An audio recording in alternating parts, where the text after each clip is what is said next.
जय हिंद साथियों, आज हम फिर आपके सामने उपस्थित हैं नंबर सिस्टम का एक और बहुत ही बेहतरीन टॉपिक आपके साथ साझा करने के लिए, जिसका नाम है इकाई का अंक।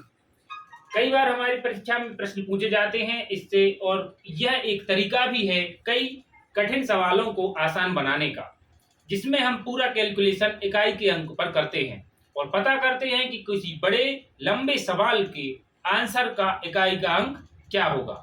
इकाई के अंक से सवाल दो प्रकार से पूछे जा सकते हैं। पहला है जिसमें योग, गुण और गुणनफल के कुछ सवाल रहते हैं, उन पर आधारित प्रश्न होता है। और इकाई के अंक दूसरा है जो घातांकीय संख्याओं के सवाल इससे बनते हैं। चलिए देखते हैं कैसे इस पर योग और गुणा पर आधारित सवाल पूछे जाते हैं। जैसे कि हमसे एक सवाल लिखा है कि इन सब के योग में इकाई का अंक क्या होगा। तो जब इकाई का अंक ज्ञात करना है तो बाकी की जितनी भी संख्याएं हैं उनसे हमें कोई मतलब नहीं है, सिर्फ पूरी कैलकुलेशन कहाँ होगी हमारी इकाई के अंक में। बहुत बढ़िया। इन सब के बीच में कौन सा चिन्ह है? प्लस का है। तो हम इन सबको जोड़ते जाएंगे और सिर्फ इकाई का अंक लेंगे। जैसे कि 8 और 2 कितना हो गया? 10 यानी इकाई का अंक लेंगे सिर्फ कितना? 0। और 0 में जोड़ देंगे 6। तो 0 में 6 जोड़ेंगे तो कितना आ जाएगा? 6। यानी कि इस पूरे सवाल का जो आंसर होगा उसके इकाई का अंक क्या होगा? 6। इकाई अंक होगा इसका 6। ऐसे ही हम गुणा देखते हैं कैसे होगा गुणा में। गुणा में भी वही सेम काम है, जैसे योग में किया वैसे ही गुणा में करना है। सिर्फ किससे मतलब है? आखिरी के एक अंक से गुणा करेंगे। 6 का करेंगे 7 में, 6 7 42। कितना आ जाएगा? 2। 42 से सिर्फ 2 लेंगे और 2 का गुणा कर देंगे 4 में, 4 दूनी 8। यानी कि इस पूरे सवाल को जो हम गुणा करेंगे और इसके आखिरी का जो अंक यानी इकाई का जो अंक आएगा वो कितना आएगा? 8। ऐसे सवाल कई बार हमें परीक्षाओं में देखने के लिए मिल जाते हैं। और आगे हम देखते हैं कि कैसे हम और ऐसे सवाल बना सकते हैं और घातांकीय संख्याओं के सवालों को हम कैसे हल करेंगे।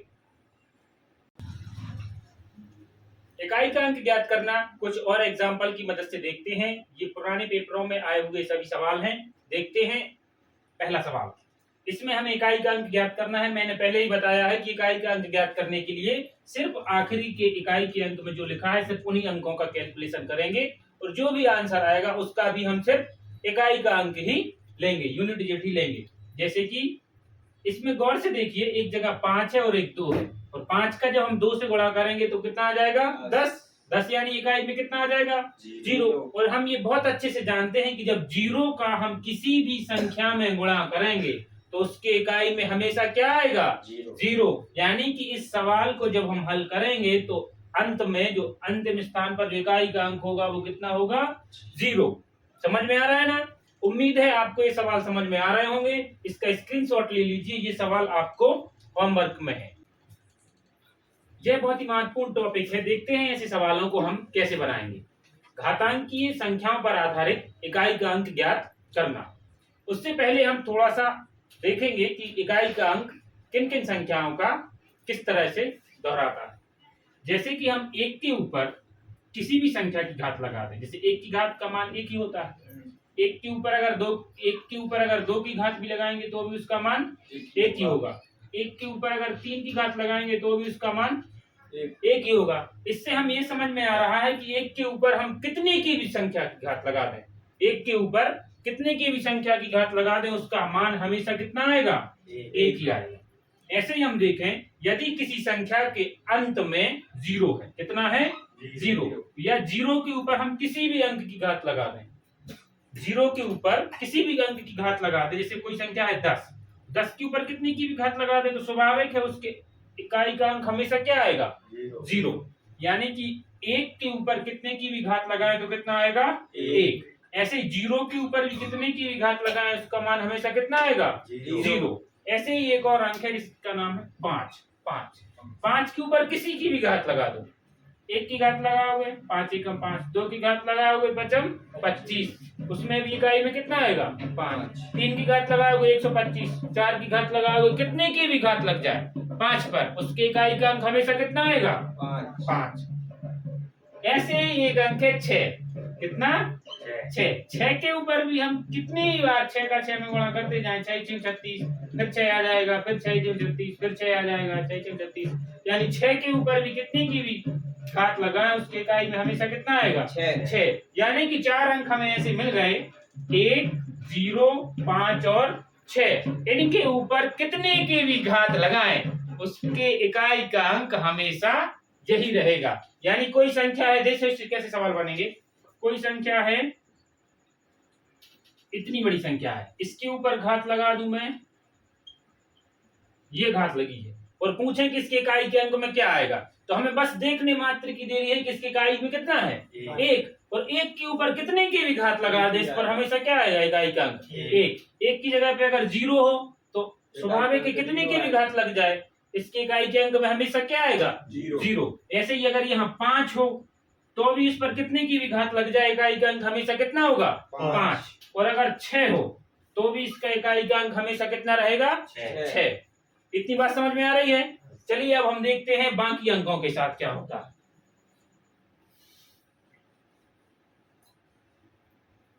एक अंक है 4, कितना 4। 4 के ऊपर अगर हम 1 की घात लगाएंगे तो उसका मान आएगा 4। तो 4 के ऊपर अगर हम 2 की घात लगाएंगे तो आएगा 16 यानी 6। 4 के ऊपर अगर हम 3 की घात लगाएंगे यानी 6 चौको 24, 24 यानी 4, इकाई का अंक 4 ही होगा ना। 4 के ऊपर अगर हम 4 की घात लगाएंगे तो 4 चौको 16, इकाई के अंक में फिर से गुणा करेंगे तो कितना आएगा 6। फिर अगर 4 के ऊपर 5 की घात लगाएंगे तो 6 चौको 24। देखो कोई पैटर्न बन रहा है नहीं। जब 1 की घात लगाई तो कितना आया 4, 2 की घात लगाई तो आ गया 6, और फिर से यही बारंबारता आती जा रही है, यही दोहरा हो रहा है कि नहीं। यानी कि ये देखो, एक कैसी राशि है विषम, कैसी है विषम, और 2 कैसी है सम। यानी कि अगर 4 के ऊपर विषम अंक की घात लगेगी, कितने की विषम अंक की घात, तो उसके इकाई के अंक में हमेशा कितना आएगा 4। और अगर सम अंक की घात लगेगी तो इकाई अंक में कितना आ जाएगा 6। ये नोट में लिख लेंगे कि अगर 4 के ऊपर सम अंक की घात है तो उसके इकाई में 2, और विषम अंक की घात है, विषम अंक की घात है तो 4, और सम अंक की घात है तो उसके इकाई में 6 आएगा। ऐसे ही एक और अंक है, देखो 9।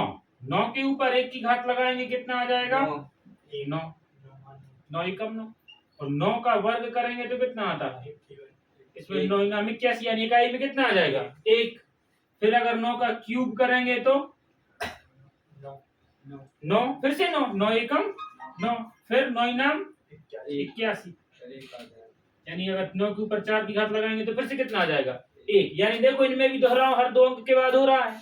और 1 कैसी संख्या है विषम, और 2 कैसी है सम। यानी कि अगर हम 9 के ऊपर सम अंक की या विषम अंक की घात लगाएंगे, 9 के ऊपर दुनिया की कोई सी भी विषम अंक की घात है तो उसके इकाई में हमेशा क्या आएगा 9, और अगर उसके ऊपर सम अंक की घात है तो 1, तो हमेशा कितना आएगा 1, इकाई में हमेशा कितना आएगा 1। ऐसे हमने 4 के साथ सीखा कि अगर 4 के ऊपर विषम अंक की घात है, इकाई की 4 के ऊपर अगर विषम अंक की घात है तो उसकी इकाई में हमेशा 4 ही आएगा, और अगर सम अंक की घात है तो 6 आएगा, तो उसकी इकाई में कितना आएगा 6।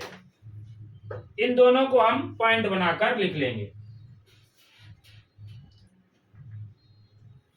ठीक है, हमने सीखा कि 0, 1, 5 और 6 के ऊपर किसी की भी घात लगाएं वही अंकों का दोहराव होता है। और इसके अलावा अगर 4 के ऊपर विषम की अंक है तो उसके इकाई में 4, और सम अंक की घात है तो उसके इकाई में 6। ऐसे 9 के ऊपर अगर विषम अंक की घात है तो उसके ऊपर 9, और अगर सम अंक की घात है तो 1। बाकी के अंकों में भी कैसे गुण होते हैं चलिए देखते हैं, आगे बढ़ते हैं। अभी तक हमने सीखे 0, 1, 5 और 6 के नियम की इनकी इकाई का अंक क्या होगा। इन्हीं अंकों की पुनरावृत्ति हमेशा होगी चाहे कितनी की भी घात हो। इसके अलावा हमने सीखा 4 और 9 का नियम कि यदि 4 में किसी भी सम अंक की घात हो तो उसकी इकाई में 6 आएगा, और अगर विषम अंक की घात है तो उसके इकाई में 4 आएगा। ऐसे ही अगर 9 के ऊपर किसी सम संख्या की घात है तो उसके इकाई में 1 आएगा।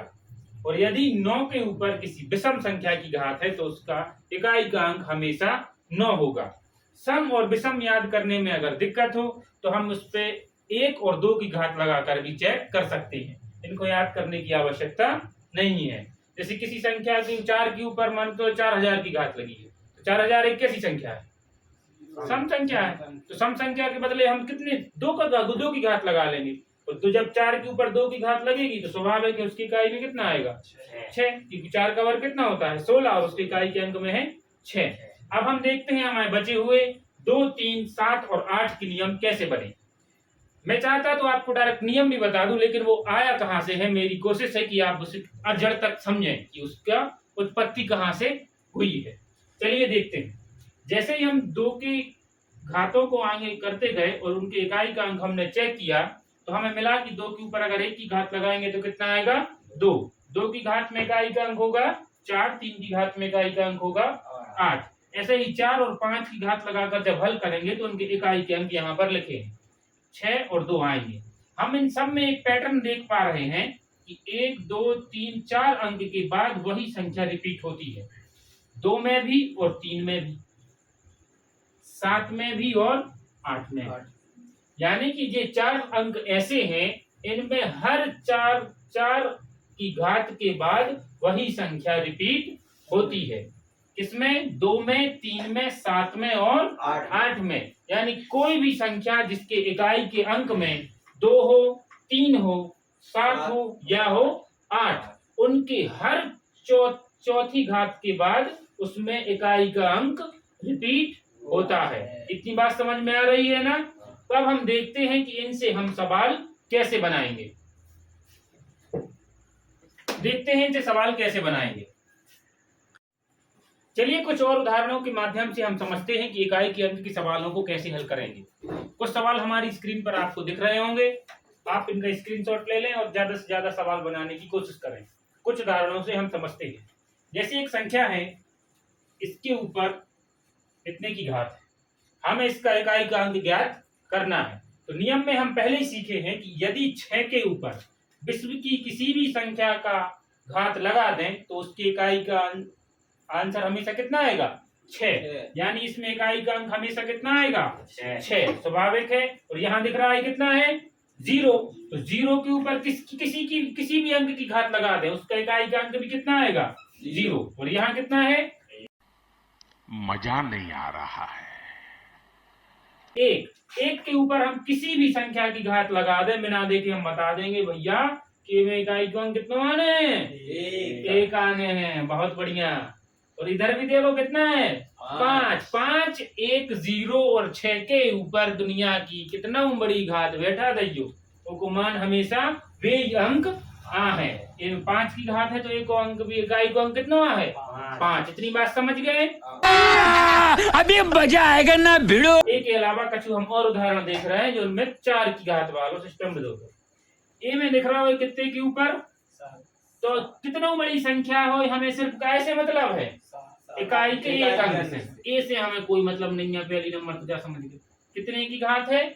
7 की। और कल अपन ने जो पिछली वीडियो में विभाजिता के नियम पढ़े हैं वो में तुम्हारों को याद हुई है 4 के विभाजिता को नियम कहाँ तो 4 से कोई संख्या जब विभाजित होते है, पिछली वीडियो में जो नहीं देखी हुई जाके देख ले हैं कि 4 से विभाजिता को नियम जो है विद्यार्थियों कि आखिरी के 2 अंकों में अगर 4 से भाग जा रहा हो तो पूरी संख्या में भी 4 से भाग जे है।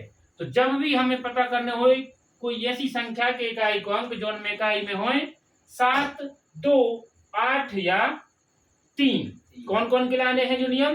7, 2, 8 और 3।